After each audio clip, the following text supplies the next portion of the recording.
A king dethroned. The Air Force joined the revolutionaries when the Shah left on January 16, 1979, rendering the government incapable of controlling public demonstrations and riots. The army continued to lose power. I did not need to hide anymore, so I went back to my hometown to be with my family and to stir the people of that area against the Shah's ruling prime minister. The majority of the people in my hometown fought against the revolutionary movement with propaganda favoring the Shah's kingdom. The political mindset of the area was more of a feudalist, autocratic one, serving the causes of upper-class citizens who did not want the lower-class mullahs and others to have a place in the political hierarchy.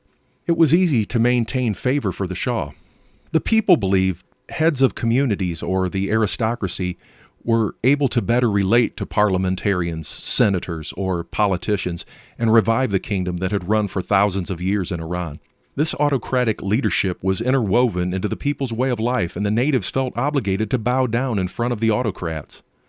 When these feudal lords called the people to resist the revolutionaries, the people obeyed and pledged their allegiance to this call. Only the younger, educated generations, who were still a minority, favored change and adventure and were receptive to fighting against the system. Some of the area's mullahs were fiscally obligated to local leaders and showed no interest in the revolution.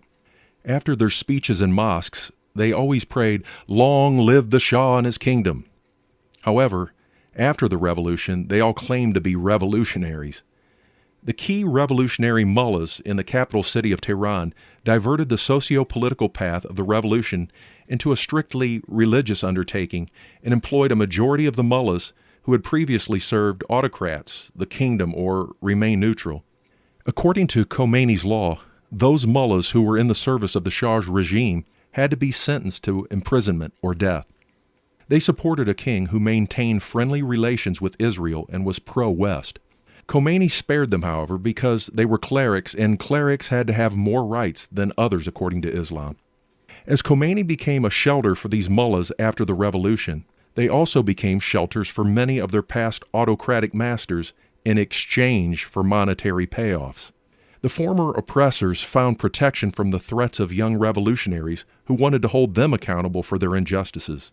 Some of the former autocratic leaders were even given military and governmental positions and made life miserable for those who were once the arms and legs of the revolution. They now held positions that allowed them to torture and kill those revolutionaries who were fighting for democracy. I was once beaten by a few of these ex-autocrats a year after the revolution, falling unconscious in the street. The Ayatollah Khomeini quickly entered the scene after the Shah vacated his throne in Iran. It was a momentous occasion for me and all who had fought against the Shah's rule.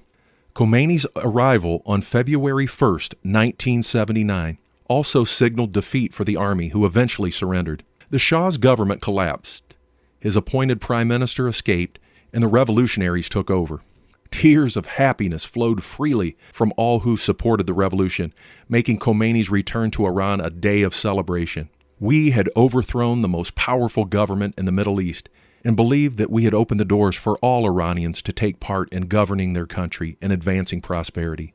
What a heartbreak only months after the revolution, when we learned our zealous allegiance to the Ayatollah Khomeini and his surrounding mullahs had been abused and our plans for Iran's future had been ignored for the sake of establishing the theocratic rule of Islam.